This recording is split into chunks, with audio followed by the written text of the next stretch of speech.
Hello, welcome to the Q for a wrap up from the Allied perspective on Operation Dark Horizon. And the game ended on turn 19 with a variable ending dice roll. There could have been two more turns, and those turns would have been crucial for the Allies. As the Allies got in a hole early on, Britain was really suffering, really under pressure from Germany.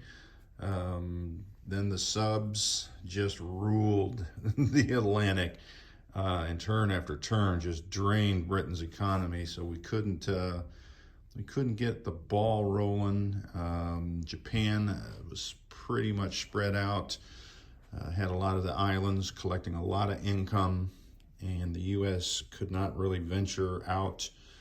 They did venture to the south to stay away from the big fleet and managed to take Sydney back.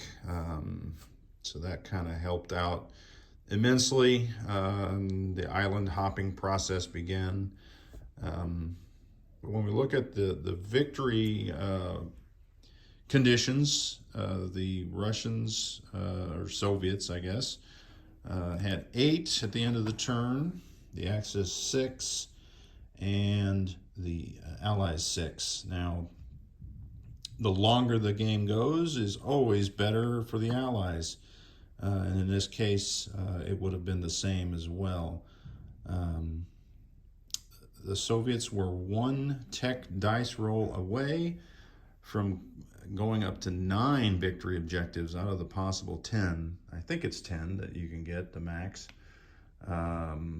So they were almost there. They needed, like I said, 1 dice roll. They had 2 more opportunities to get that rocket technology, and that would have put them at 9. And at that point, the U.S. would have to declare war on Russia, because there's no way for a victory, only a tie with them at 9. So looking at what the Allies could have done on the next turn, there's a great chance here that Germany would have sent this stack of infantry, these other couple units, into Paris. They would have had to have railed these. I guess the 4 cavalry could go, but this mountain border would prevent the vehicles from making the 2-space journey, but could rail them. So there could be, what is that, 4, 7, 8, 9, 10, 13 plus 4 more, 17 more units there in Paris. And then if they wanted to put any planes in there, they certainly could have done that as well, fighters or jets. But at the same time, they still need to fend off the Soviets. But I think with 2 turns left, I think Berlin's probably safe. And I don't know, there's a rather large force here in Yugoslavia that could threaten Romania, but that would require all the German air power and a German strike, then an Italian strike. So that's possible, but I don't know if that was in their cards. They'll have to address that. So on the next turn, it's quite possible between the 2 forces in Normandy and Aquitaine. The follow-up here in Basque, the amount of fighters and tanks that we have in range of Paris, we could have possibly taken it back. There are some Americans that could follow up, along with some more British, on the following turn. We still need to defend London, so that's kind of why these Marines are out here on the coast, on the outside chance that Germany makes a run at London. We could have brought the transports down and up and gone after the whatever forces were in London. It wouldn't have been many, because they just have the 2 transports and 2 airborne, and they might have lost everything but 1 guy to take London. So we could have probably taken it back, maybe with just the forces that are in southern England. So don't think London was much of an option, but like I said, they'll Axis will have to speak to that. So technically, we could have gotten Paris on the next turn, or 2 turns if that's the attack. Or, was it in the Axis cards to go all out assault here in Aquitaine?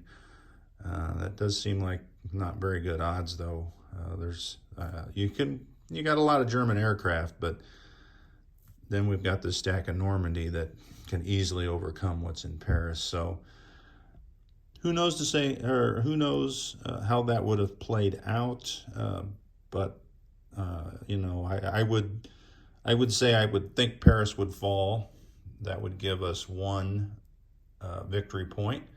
Over here in the Pacific, what we had going here was the slow train, just because we needed to reach and join up with these forces here. So all the ships that I have available, all the transports from all these locations, were all going to come over here to P-42 off the Philippines.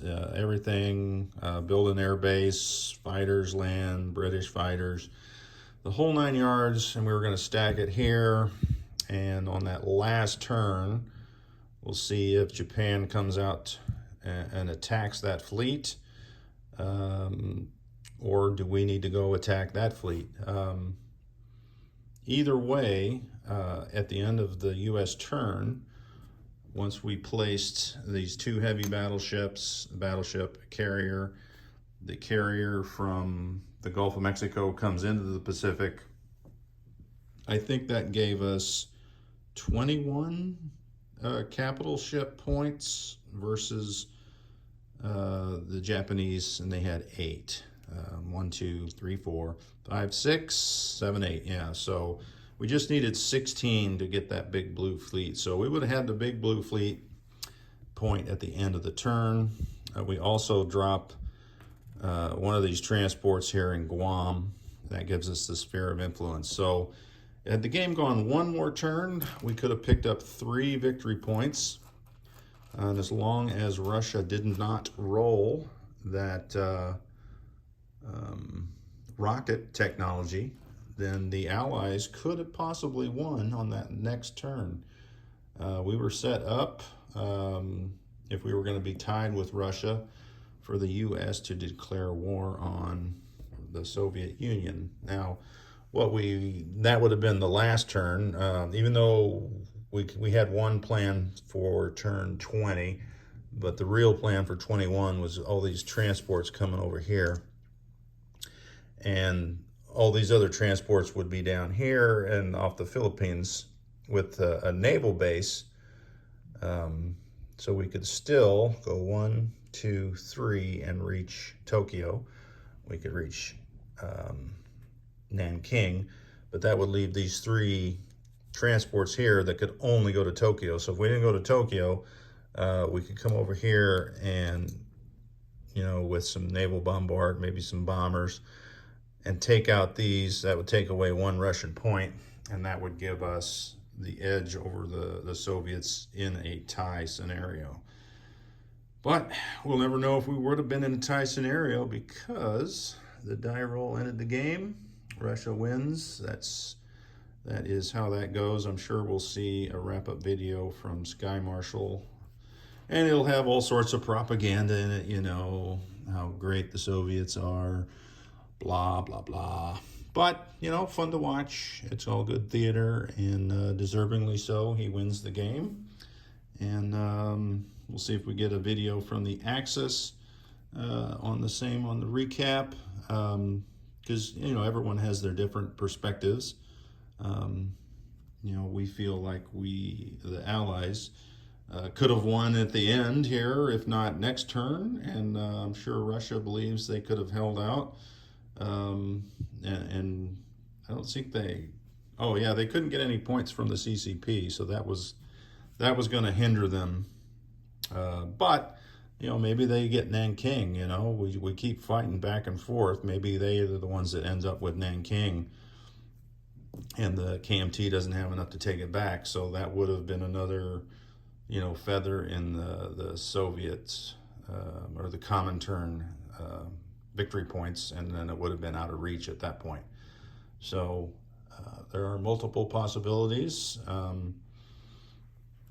but that is a long game. I think Sky Marshall said we played this for 7 months. We had a few areas where we had some troubles and some people left the game, and we had some lulls where we went. I think there was one lull where we had 2 weeks where we didn't have a turn, where we were trying to figure things out. So, and we had a second player leave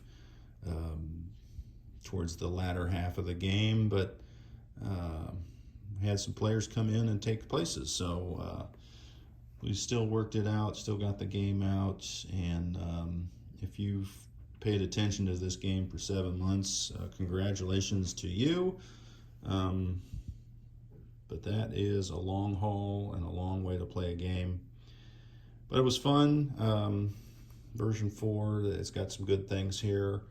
And we're still actually learning some of the little quirks. One of the things I thought was interesting, version 3, the Russians always took the Middle East. Now they eventually did here, but they were more focused here in Turkey and Finland, and then of course they went up into Scandinavia there, for Sweden and Norway, and they fought with Germany over that the whole game. As you can see, Germany still has one of the Sweden territories.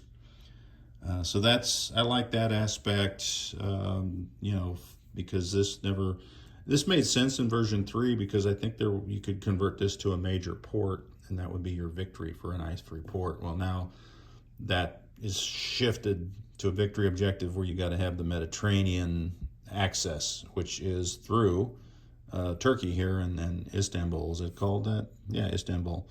Didn't know if that territory was named that.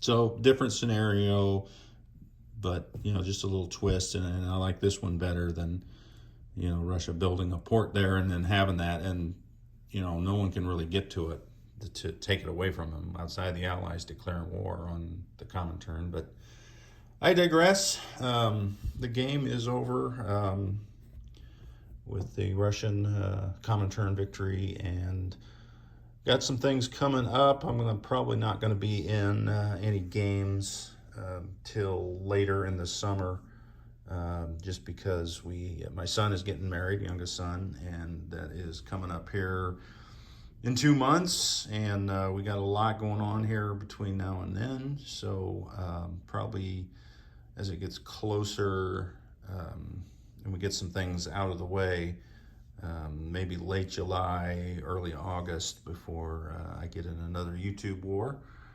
And that's what we got going here. I may do some individual videos with some spare time in the meantime, just because you can't stay away. You can never stay away. Anyway, thanks for watching, and keep rolling those dice.